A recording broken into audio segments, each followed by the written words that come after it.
आलोक शर्मा जी, इनके पास तो बड़ा अच्छा डिफेंस है और डिफेंस ये है कि भाई ये कमीशन तो जो है कांग्रेस के दरमियान खाया गया। 2011 से 2013 के बीच 65 करोड़ रुपए खाए गए और ये भी दबाव था कि कांग्रेस में या सरकार में ऊपर के लोगों को पैसा देना है। तो ये तो ठीकरा आपके सर फोड़ रहे।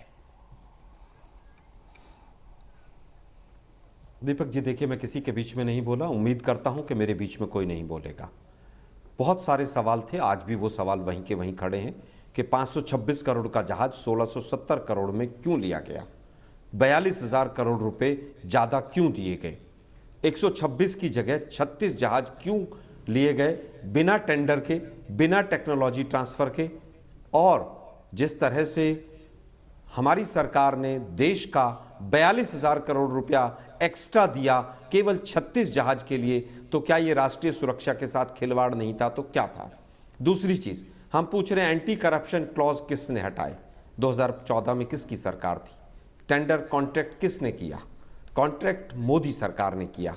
उसके बाद तमाम चीजें आती हैं। 4 अक्टूबर 2018 सबसे पहले 2 केंद्रीय मंत्री मोदी सरकार के, हमारे नहीं, और एक सीनियर एडवोकेट सीबीआई डायरेक्टर को चिट्ठी लिखते हैं कि इसमें बड़ा गबन हुआ है। कॉन्ट्रैक्ट किसने किया? मोदी सरकार ने। खरीद कौन रहा है? मोदी सरकार। गबन हुआ है। उसके बाद 11 अक्टूबर 2018 मॉरिशस सरकार वाया अटॉर्नी जनरल तमाम सबूत देती है कि इसमें ऐसा ऐसा यहां पर ये गबन हुआ है। उसके बाद 11 अक्टूबर के बाद 23 अक्टूबर 2018 क्या होता है कि ऑपरेशन कवर अप शुरू होता है कि कहीं आलोक वर्मा सीबीआई डायरेक्टर रात को एफआईआर ना दर्ज कर दें। एक नागेश्वर करके अधिकारी आरएसएस के पिट्ठू जो थे, उनके नेतृत्व में सीबीआई के दफ्तर को घेर लिया जाता है। किस तरह से कि रात को 2 बजे दिल्ली पुलिस वहां पर जाकर घेरती है। क्यों घेरती है? कि किस तरह से बचाया जाए।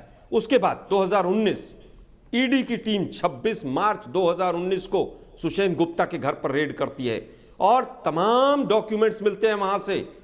आज 36 महीने हो गए, 3 साल हो गए, ना एफआईआर होती है सुषेन गुप्ता के खिलाफ। किसी के भी कार्यकाल में क्या गया? पैसा गया, कांग्रेस के टाइम में गया, बीजेपी के टाइम में गया। सरकार पकौड़े क्यों तल रही है? सरकार क्यों बचाना चाहती है? सरकार किसको बचाना चाहती है? ये तो कहते थे 2G में भी बहुत बड़ा गबन हुआ, उसके बाद माफी मांगी।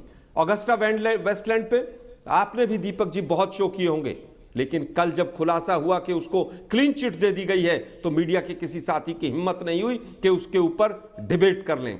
सीएजी की रिपोर्ट रातों रात बदली गई।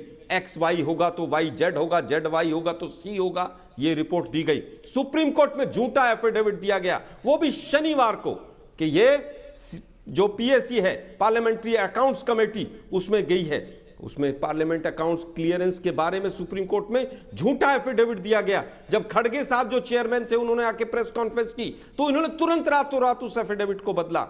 अब उसके बाद बात आती है कि सुप्रीम कोर्ट के कौन चीफ जस्टिस थे? रंजन गोगोई।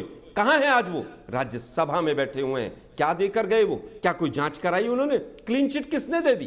केवल सीएजी की झूठी रिपोर्ट के आधार पर राज्यसभा लेने के चक्कर में यह काम किया गया। पिगेसिस में भी तमाम मंत्रियों ने झूठ बोला, आज फंसे हुए हैं। एक सवाल का जवाब नहीं है। हम 4 सवाल सीधे सीधे पूछ रहे हैं। एंटी करप्शन क्लॉज किसने हटाया? 526 से 1670 करोड़ कैसे कीमत गई? 126 से 36 क्यों हो गए?